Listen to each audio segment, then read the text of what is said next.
Hi, welcome to Ekate's Crossing as we continue with Journey of the Heart, The Path of the Conscious Love by John Welwood. Right, so what I'm going to do today is using the Dark Mirror Oracle. I'm going to use one card for reflection, so let's have a look. What card are we going to reflect on today as we continue with this book? Let's have a look. Whoa, the card that flew out. Let's have a look. We have Black Flower Fragrance, card number 16. So let's have a look and see what this means today for us. Let's take a moment to take a breath. Have a look at the moon cycle.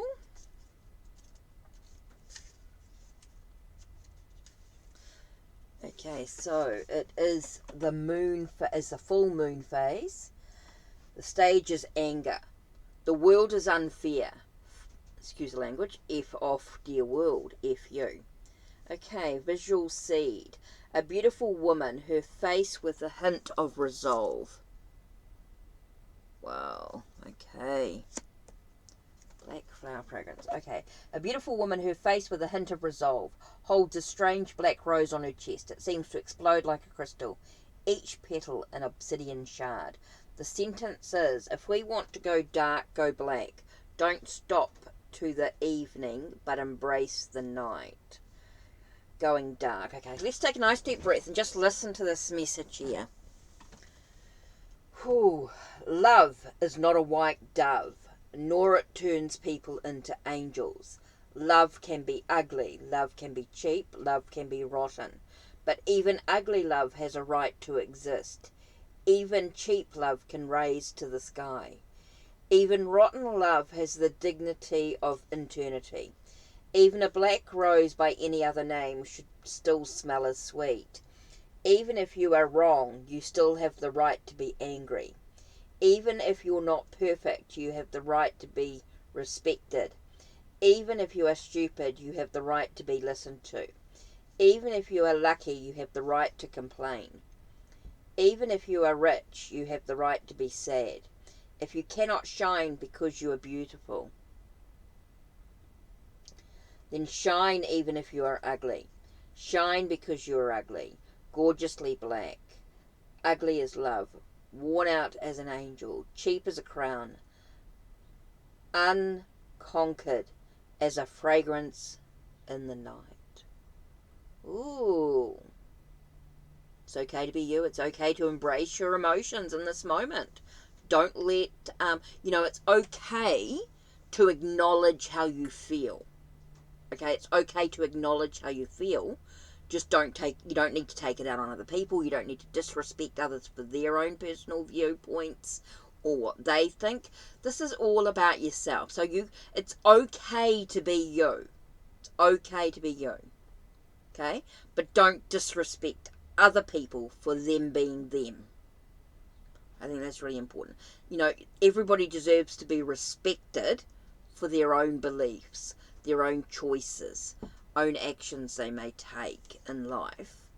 They may be, if that's how they choose to behave, that is their choice within the law. You know what I mean? Within the law. Okay. Wow. And yeah, the world is unfair. Things may not always work out the way we want them to. Okay, interesting. Okay, so let's just take a moment to just think about that message that we just received.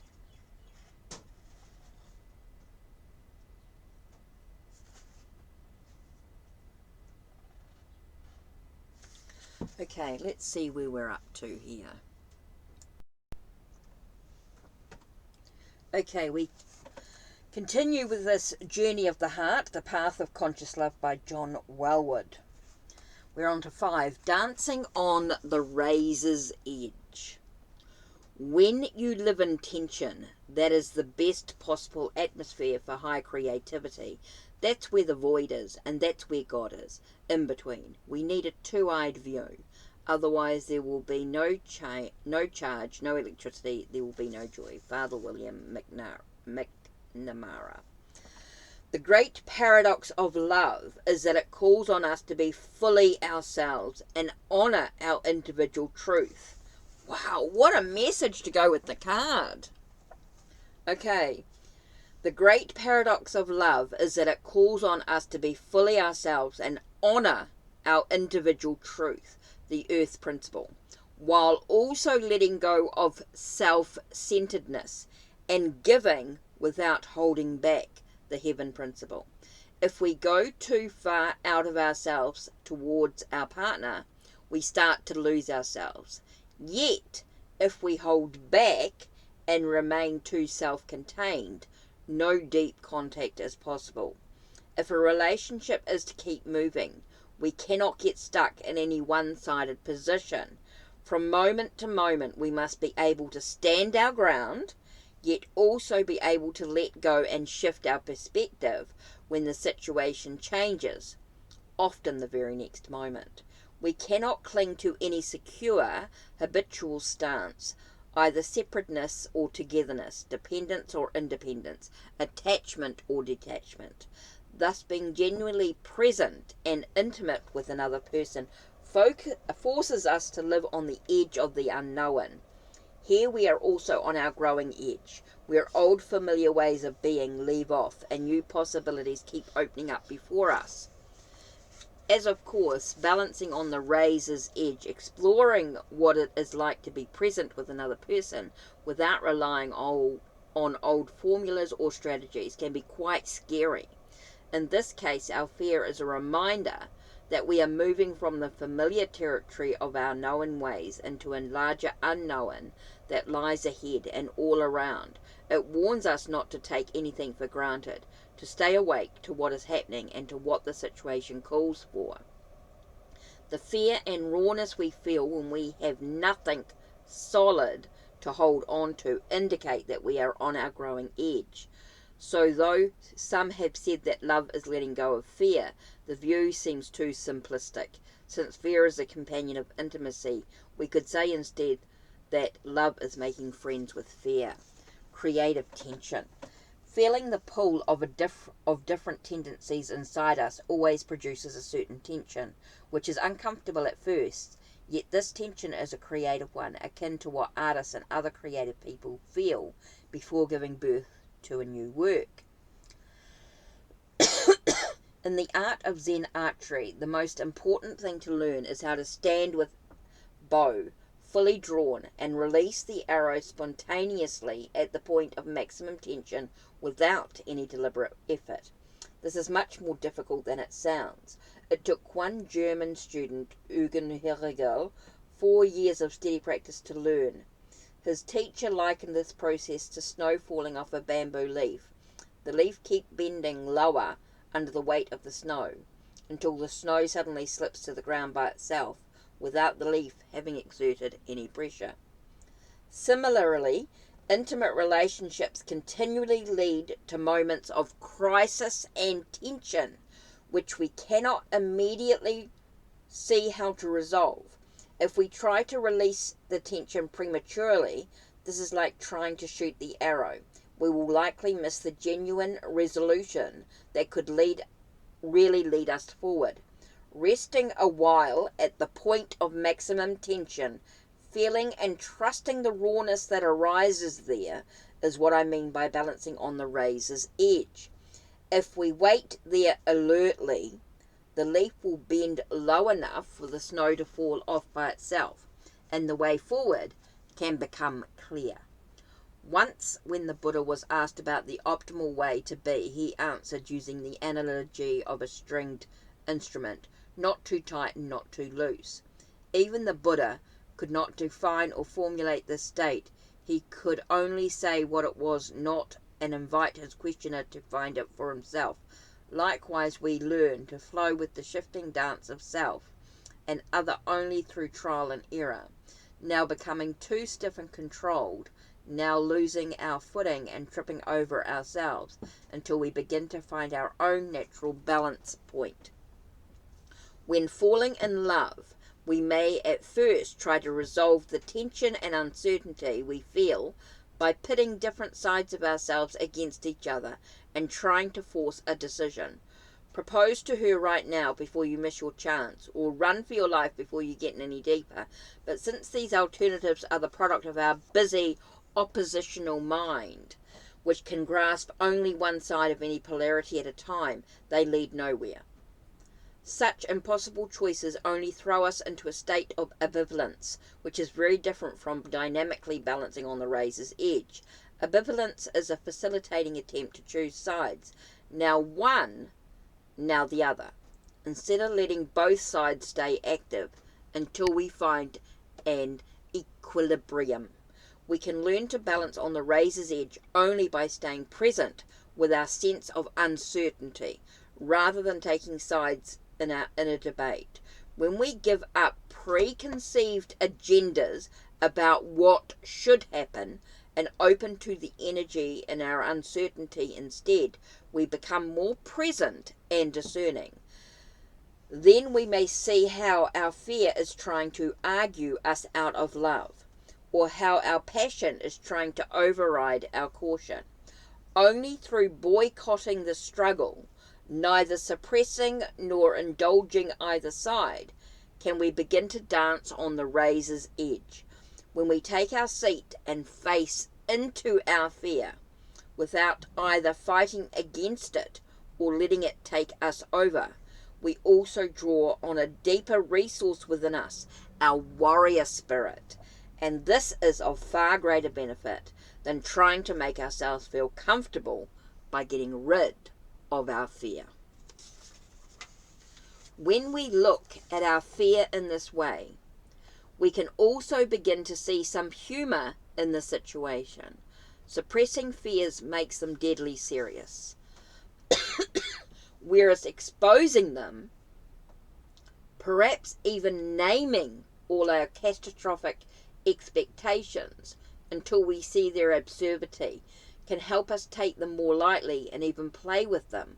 Humor, which often arises out of nowhere when everything otherwise seems bleak or impossible, is one creative way of dancing with the tension of opposites. In moments of humor, the snow falls from the leaf, so to speak. The mind suddenly expands, allowing us to relax with incongruity, contradiction, and ambiguity. No longer requires a struggle, and we can begin to soften. Bravery, discernment, humor, and gentleness. These are but a few of the qualities we discover when we let ourselves balance on the razor's edge, instead of jumping to premature conclusions. Opening to the whole of what is happening in love, our love and our fear, forces us to stretch to include very different parts of ourselves. And this is how we grow. Through integrating seemingly dissonant, incompatible elements into a larger whole. Only then can we give up struggling and find our way forward, by letting the situation unfold at its own pace. In this way, balancing on the razor's edge reveals a path. A doctor I once worked with, whose wife was on the verge of leaving him, kept desperately trying to make things right so that he would not lose her, yet nothing seemed to do any good, for his wife could tell that Gregory cared more about keeping her from leaving than with connecting in a new and deeper way. He was trying to control the situation, and his perpetual need to be in control was one of her greatest grievances against him. When Gregory realized this, he veered to the other extreme, venting his pain and anguish in uncontrolled outbursts. Yet this was not a real letting go. It was just another strategy to influence his wife. Gregory had always believed that he should know what to do in every situation. Now he had finally encountered a situation where every attempt to find the right solution only made things worse. Ironically, trying so hard to find a way to be the right way to be kept Gregory from being genuinely present. It was not until he became so exasperated that he gave up hope of fixing the marriage that he found, almost by accident, a new way to be with the situation. When he gave up trying to win over his wife and simply opened instead to his own experience, something inside him suddenly lit up. He was back in touch with his own spirit, which made him softer and more real. He also displayed a gallows humour that was quite appealing. The snow had slipped from the leaf. Of course, as soon as his wife responded favourably to this new way of being, he became hopeful about winning her back again and reverted to his old habits. Only by returning to the razor's edge, staying open to his experience from the moment to moment, instead of trying to make things better, could he be present to himself and thus contact his wife in a way she could respond to. Okay, leaning into the edge. Oddly enough, this spot where we become most alive in a relationship is often, at first glance, where we would least like to be. We would rather jump to a conclusion than open to our uncertainty. Or like Gregory, we want to fix things, not give up struggling so hard for solutions. Similarly, two partners who are fighting often want to put an end to their conflict without ever opening to how it actually touches them. Yet no matter how difficult a relationship conflict is, we can always find a way forward by leaning into the sharp, vibrant edge it puts us in touch with. A few minutes after my partner and I have had a big argument and withdrawn to different parts of the house, we pass each other in the hall and pause, look tentatively into each other's eyes. Part of me just wants to drop my grievances and reach out to her. It says to me, stop being so caught up in your emotions. Life is short. Put aside your grievance. Take her into your arms. At the same time, another part of me wants to argue my side further and let her know just how angry I am. This part says, the issue we're arguing about is important. How can I feel loving when I'm so angry with her about this? She still thinks I'm a pushover and that she can walk all over me. For a moment I feel uncertain, not knowing which way to turn. If I suppress my anger, that only cuts me off from my feelings and makes me less present. If I just hold on to my anger, it becomes a rigid stance that keeps us apart. Both these sides belong to me, yet neither speaks for all of me. If I struggle to resolve these opposing points of view, I remain at an impasse. Only by accepting all that I feel at this moment. I'm angry at you, and I still love you. Do I come back to the sharp edge of the present moment? Recognizing these different parts of me without leaping to one solution or another leaves me feeling somewhat raw and shaky. Yet, if I can stay on this edge where I don't know what to do without falling back into some old pattern, such as blaming her, justifying myself, or denying my anger, then for a moment my awareness flirts with new possibilities. This sharp edge keeps jogging me loose from holding on to any position. Here we both are, feeling raw with each other, not knowing what to do next. Feeling all this bittersweet. It is sad and a little funny to contain such different impulses, to want to yell at her one moment and hold her in my arms the next. Staying present with the poignancy of this, leaning into it instead of resisting it. I suddenly sense something shifting inside. We start to make contact at a level below the conflict, and as this happens, the stalemate between us naturally starts to loosen. In our rawness, we connect more deeply. An unreasonable spark of warmth starts to kindle in me. I'm feeling my love once more, without conditions. Not because she is how I want her to be, but because we are fully there with each other again. This provides inspiration to relate to our conflict in a new way. Standing there in the hallway as we open to the whole of our experience, we soften and we can start to listen to each other again. The tension between us gives way to humour. We playfully call each other names, expressing our anger and our affection at the same time. As we talk about our feelings and concerns, we are more open to hearing each other's point of view, because we are connecting with each other from our rawness instead of from entrenched positions. We can discuss the cause of our conflict more openly without making each other defensive, by bringing to light aspects of our life together that need our attention. This incident leads somewhere. It becomes a step on our path.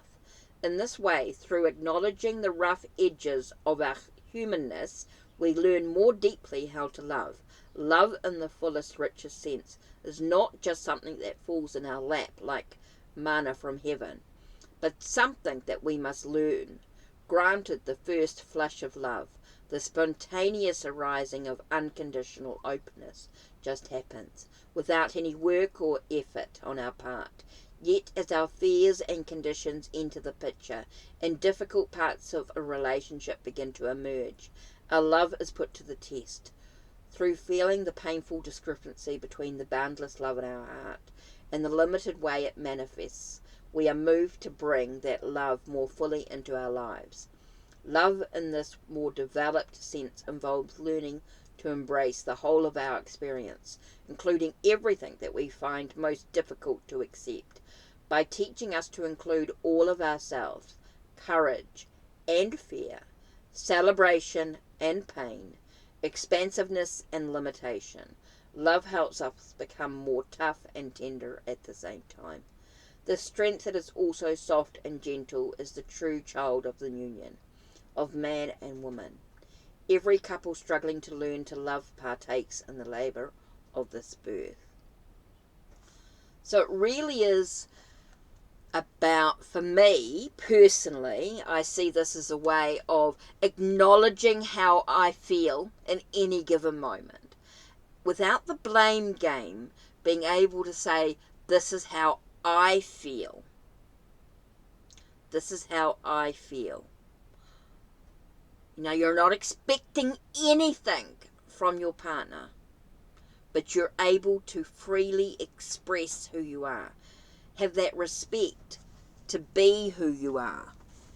It doesn't matter who you are, as long as you are your authentic self. And you allow others to be their authentic self. Allowing yourself in this moment to feel your anger, to acknowledge how you feel, acknowledge your emotions, but do not let your emotions get the better of you. Wow, what a great card and a great chapter that we just read, and how they correspond together. Okay, so that's it from me. Don't forget to check the links down below. Check the links on my channel. Like, subscribe, and ring the bell so you know when the next video will be uploaded. I'd love to hear your thoughts about this chapter, Journey of the Heart. This chapter here that we read about. I'd love to hear your thoughts. Okay, that's it from me. Don't forget to ring the bell and so you know when the next video will be uploaded. Take care and blessed be.